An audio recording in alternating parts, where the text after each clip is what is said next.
وزیر اعلیٰ خیبر پختونخوا سہیل آفریدی نے کہا ہے کہ ہم نے بندوق نہیں قلم اٹھانا ہے، قانون کو مضبوط کرنا ہے، ہمارا جینا مرنا پاکستان میں ہے، قوم کو متحد ہونا ہے۔ سندھ ہائی کورٹ بار سے اپنے خطاب میں سہیل آفریدی کا کہنا تھا کہ عمران خان کا پیغام لے کر وکلا کے پاس آیا ہوں، وکلا تحریک شروع کریں، میں آئین و قانون کی بالادستی کے لیے کھڑا رہوں گا۔ 26ویں 27ویں آئینی ترمیم سے پہلے ہمارے الیکشن پر ڈاکہ ڈالا گیا، ہمارا نشان چھینا گیا، ووٹ تک چھین لیا گیا۔ وزیر اعلیٰ خیبر پختونخوا سہیل آفریدی نے کہا ہے کہ ہم نے بندوق نہیں قلم اٹھانا ہے، قانون کو مضبوط کرنا ہے، ہمارا جینا مرنا پاکستان میں ہے، قوم کو متحد ہونا ہے۔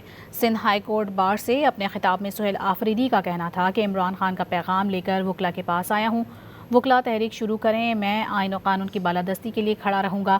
26ویں 27ویں آئینی ترمیم سے پہلے ہمارے الیکشن پر ڈاکہ ڈالا گیا، ہمارا نشان چھینا گیا، ووٹ تک چھین لیا گیا۔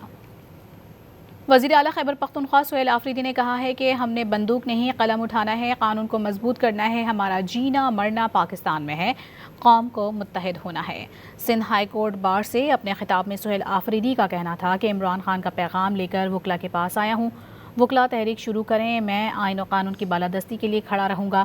26ویں 27ویں آئینی ترمیم سے پہلے ہمارے الیکشن پر ڈاکہ ڈالا گیا، ہمارا نشان چھینا گیا، ووٹ تک چھین لیا گیا۔